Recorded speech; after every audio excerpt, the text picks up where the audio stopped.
26. april bo zapisan kot datum, ko je zgodba o razvoju NK Maribora dobila novo dimenzijo. S prvim poglavjem projekta, izpeljanega v sodelovanju kluba z Društvom navijačev in simpatizerjev NK Maribor, se je začelo nadvse zanimivo dogajanje v vijoličnih baznih postajah, lokalih, kjer se družijo navijači najtrofejnejše slovenske ekipe. Prva postojanka je Dravski dvor. Za svečanost ob nastanku prve vijolične baze je poskrbel kapetan vijoličastih Marko Tavares, ki so ga prireditelji na poseben način pripeljali na prizorišče in je imel čast izpeljati otvoritev s pomočjo nedvomno najlepšega viličarja daleč naokoli. Gostilna King, kjer so se že do zdaj zbirali zvesti navijači z Dravskega dvora in okolice pred potjo v Ljudski vrt ali na gostovanja, je tako v petkovem večeru odprla vrata v prenovljeni obliki. Ideja mi je zelo všeč, mi je v čas, da so se odločili za naš kot prvo bazo. Dravski dvor je čist povezan z klubom. Mislim, da ni hiše, ki ne navija za Maribor. Vsa mladina se druži zdaj v novi bazi in starejši pa absolutno. Dravski dvor je povezan celoti z dušo in srcem z Mariborom. Koncept ideje vijoličnih baz je preprost. Točkam, kjer že obstaja določena simpatija do NK Maribor, se bo sproti dodajala nova vsebina z spodbujanjem vijoličnih tem. Lokali bodo hitro vidni, opremljeni s posebnimi tablami pred vhodom.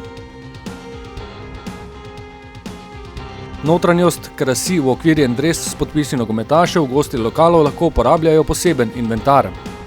Navijači so počaščeni ob spoznanju, da bazne postaje še dodatno združujejo, informirajo in organizirajo ter oddajajo vijolični signal med številčno vojsko zvestih privržencev vijoličaste barve. Ljudje so se udeležili dogodka, najbolj me veseli, da je dosti otrok, to so bodoči navijači, mi tak smo, najboljše je, ko vidiš tu 5-6 letne, ko hojijo v dresih.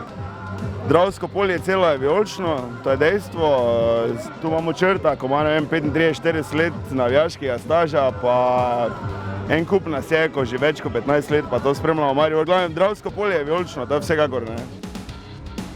V bazah bo mogoče kupiti tudi vstopnice za tekme NK Maribor ali se prijaviti za večja gostovanja. Prvi pripadniki baze so se že registrirali in sprejeli nove posebne članske izkaznice. Vsi preostali pa se lahko pridružijo novemu gibanju s prijavo v bazi ali z izpolnitvijo spletne prijavnice. Med pestrim otvoritvenim programom sta se ob kapetanu zbranimi navijači družila Robert Berič in Martin Milec. Prisotni so bili tudi med drugim predstavniki kluba, na čelu športnim direktorjem Zlatkom Zahovičem in direktorjem Bojanom Banom, ki so tako dobili še dodatno podporo pred sobotnim dvobojem z Muro v Ljudskem vrtu. Vesel sem, da mi je imel čast odpreti prvo vijolično bazo. Navijač ima zdaj svoj prostor, upam, da bo še več prihajal na tekmo. Se vidimo Ljudski vrt.